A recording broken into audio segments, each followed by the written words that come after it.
हिंदू धर्म है ना, ये एड्स के समान है, इसको खत्म करना चाहिए। जी बीजेपी हिंदू मुस्लिम करती है, तुमसे ज्यादा कौन करता है? मुलायम सिंह यादव वही है जो 1992 के अंदर पर हनुमानगढ़ी में हिंदुओं के ऊपर गोलियां चलवा दी थी। शिवसेना 2 पार्ट में, एनसीपी 2 पार्ट में। जब इन्हें मालूम चला कि मुस्लिम यादव कॉम्बिनेशन से वोट बैंक नहीं पूरा हो रहा है, डॉक्टर अम्बेडकर की बेइज्जती तो जवाहरलाल नेहरू ने भी करी थी। मल्लिकार्जुन खड़गे ने जो बयान दिया है, इससे साफ जाहिर हो रहा है कि हिंदुओं के प्रति नफरत भरी हुई है इनके दिलों में। पीडीएम में क्या है? पिछड़ा, दलित, अल्पसंख्यक। नमस्कार, मैं दीपाली गहलोत और आप देख रहे हैं BH24 न्यूज। महाराष्ट्र से लेके यूपी तक सियासती हलचल मची हुई है। ये हलचल है बयानों को लेकर, ये हलचल है नारों को लेकर और ये हलचल है संविधान की किताब को लेकर। मेरा नाम चोपड़ा है जी, प्रेम चोपड़ा जी प्रेम, आप ये बताएं कि आपने देखा होगा कि अभी हाल में एक वीडियो वायरल हुआ है जो राहुल गांधी को लेकर है कि जो संविधान की किताब वो संसद में पकड़े थे, जो उन्होंने लोगों को बांटी है, वो अंदर से पूरी खाली थी। तो उस पर आप क्या कहना चाहेंगे? एक्चुअली राहुल गांधी जो कॉन्स्टिट्यूशन लेके अभी आपका जो कैंपेन कर रहा है ना, इलेक्शन कैंपेन, तो नागपुर गया था। नागपुर में एक जगह है, पता नहीं सांगली या क्या, वहां पर जो है ना कॉन्स्टिट्यूशन का वो नारा कहता ये कॉन्स्टिट्यूशन है, सबको है ना कॉन्स्टिट्यूशन बांट रहा है। उसका जो है ना वो बुक जो है उसके ऊपर लिखा, साफ साफ लिखा है कॉन्स्टिट्यूशन ऑफ इंडिया, लेकिन अंदर से पेजेस खाली हैं। सबको उन्होंने डिस्ट्रीब्यूट कराए हैं, हम कॉन्स्टिट्यूशन को बचाएंगे, ये है ऊपर कौन। अरे मेरे को ये बताओ, ये तो सरासर ये डॉक्टर बाबा अम्बेडकर की बेइज्जती है ये। अगर तुम एक नोट पैड बांट रहे हो और कह रहे हो ये कॉन्स्टिट्यूशन है, ऊपर जो उसको लेबल लगाया कॉन्स्टिट्यूशन ऑफ इंडिया, तो ये तो बेइज्जती है। इन्होंने शुरू से ही बेइज्जती करी है। पहले उन्होंने कहा था ये कॉन्स्टिट्यूशन ऑफ इंडिया है, ये संविधान की किताब है, और अचानक से उन्होंने स्टेटमेंट बदल दिया कि नहीं ये तो नोटबुक थी। तो नोटबुक थी तो नोटबुक के ऊपर कॉन्स्टिट्यूशन ऑफ इंडिया लिखने का क्या मेरे को तुक क्या है? मेरे को ये बताओ। इतना गोल्डन अक्षरों में लिखा है और उसकी जो छोटा सा पॉकेट कॉन्स्टिट्यूशन बनाया हुआ है, संसद में भी लेके आते थे, जबकि उन्हें ये भी नहीं पता उसमें 251 पेजेस होते हैं, कितने होते हैं ये भी नहीं पता उनको। तो ये मेरे ख्याल है ये तो शुरू से ही है ना बेइज्जती। ये एक्चुअली में क्या है, डॉक्टर अम्बेडकर की बेइज्जती तो जवाहरलाल नेहरू ने भी करी थी। जो वो एक तो वो है ना उसने संविधान बनाया, और ये दलित विरोधी था। ये जो था जवाहरलाल नेहरू, ये मतलब जवाहरलाल नेहरू हो गए, इंदिरा गांधी, सब दलित विरोधी रहे। 1959 में इसीलिए उसने उसके कैबिनेट से रिजाइन कर दिया था बाबा अम्बेडकर ने, क्योंकि ये दलित विरोधी नीति अपना रहे थे। कहते हैं रिजर्वेशन नहीं होनी चाहिए, इंदिरा गांधी भी कहते हैं रिजर्वेशन नहीं होनी चाहिए, राजीव गांधी भी कहता है रिजर्वेशन। ये 1990 अगस्त 1990 में उसने 1 घंटे 40 मिनट का भाषण दिया था इसी बात पे, कोई ओबीसी नहीं होगा, कोई ओबीसी, कोई जो भी है पिछड़ा जाती है, किसी के अगेंस्ट में रिजर्व। तो ये सिर्फ है ना पब्लिक को गुमराह कर रहे हैं, और ये राहुल गांधी ने पहले भी गुमराह किया, कोई नई बात नहीं है ये। होगा आपको क्या लगता है कि बटोगे कटोगे बांटने के लिए ही कहा गया है या एकजुट रहने के लिए? नहीं, ये एकजुट होने के लिए कहा गया है, सभी मतलब मिलकर रहने चाहिए। ये विपक्ष है ना जो, ये क्या है, इस देश को तबाही करने पे तुला हुआ है। उन्हें ये दुख हो रहा है इस तरीके की तबाही करने, इस तरीके से कि उन्होंने हमेशा सत्ता में रही है कांग्रेस। अब कांग्रेस को इस बात का दुख है कि हम 10 साल और ये 15 साल के करीब हो जाएंगे, क्योंकि हमारा तो एकाधिकार था, हमारी तो मोनोपोली थी, हम क्यों नहीं सत्ता में बैठ रहे। अब इन्हें पूछो कि जनता धीरे धीरे जैसे जैसे पढ़ी लिखी आ रही है, विकास हो रहा है, ये तो अब लोगों को पता चल रहा कि कांग्रेस ने इस देश के साथ बड़ा अत्याचार किया। इस देश को बांटने वाली कांग्रेस है। कांग्रेस ने हिंदू और मुसलमानों में और सिखों में, ईसाई में फ्रैक्शन पैदा किया।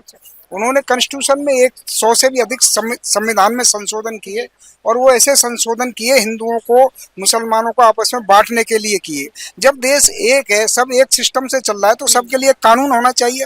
परंतु हमारे देश का दुर्भाग्य देखिए कि यहाँ पर एक कानून नहीं है, यहाँ माइनॉरिटी शब्द घेर दिया गया।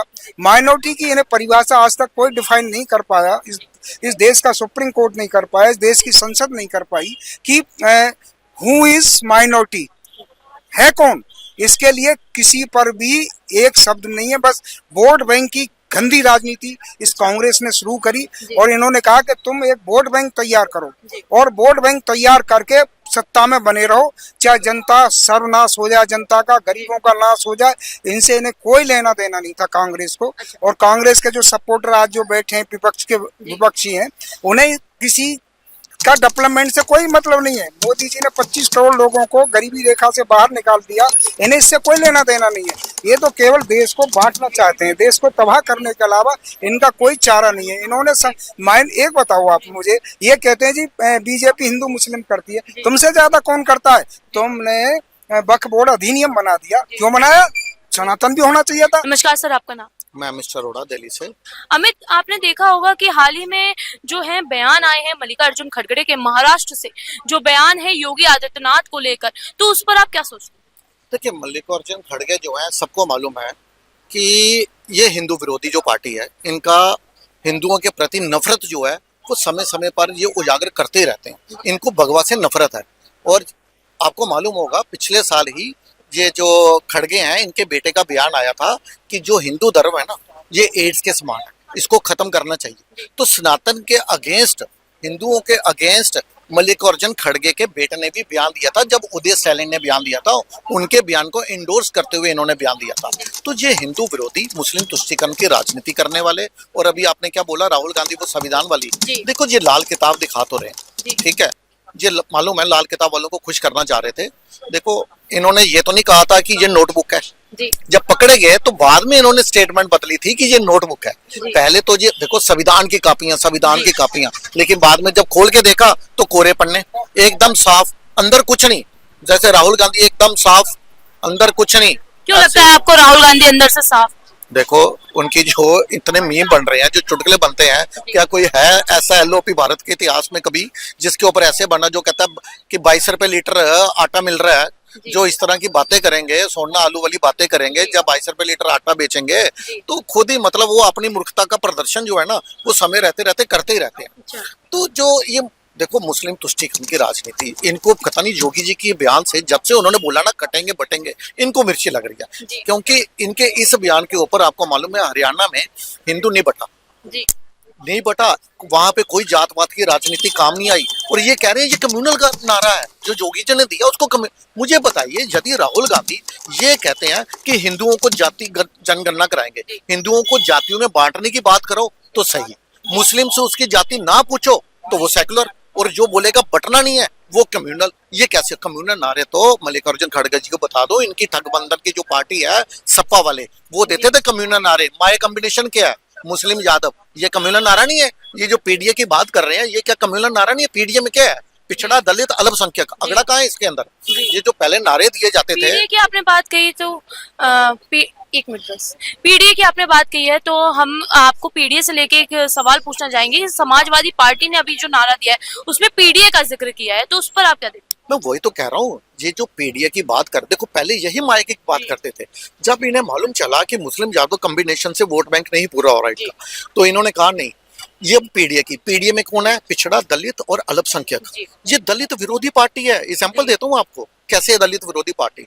मायावती की सरकार थी तो उन्होंने उस समय दलितों के लिए प्रमोशन में आरक्षण का प्रावधान रखा था। उन्होंने कहा था कि जो प्रमोशन मिलेगी दलितों को, प्रमोशन में भी आरक्षण का। लेकिन मुलायम सिंह यादव और इन्होंने सड़क से लेके सदन तक लड़ाई लड़ी थी कि दलितों को प्रमोशन में आरक्षण ना दिया जाए। और 2012 में जब ये अखिलेश यादव आए थे तो इन्होंने लगभग 2 लाख ऐसी नौकरियों को रिवर्ट कर दिया था, प्रमोशन को डिमोशन में बदला था, जिन दलितों को मिली है। और अब एक और एग्जांपल दे रहा हूँ, जब हमारी महामहिम राष्ट्रपति द्रौपदी मुर्मू जो है, जब उन्हें राष्ट्रपति बनना था तो क्या इन्होंने एक दलित, पिछड़े वर्ग, आदिवासी महिला को सपोर्ट किया था? नहीं किया था। ये पीडीए बोल रहे हैं, पीडीए में ये खुद कम्युनल नारा है, पिछड़ा, दलित, अल्पसंख्यक। अब मुझे बताइए, ये जो कम्युनल नारे के पहले नहीं दिए जाते थे? मायावती इलेक्शन लड़ती थी, क्या बोलती थी? तिलक तराजू और तलवार, इनको मारो जूते चार।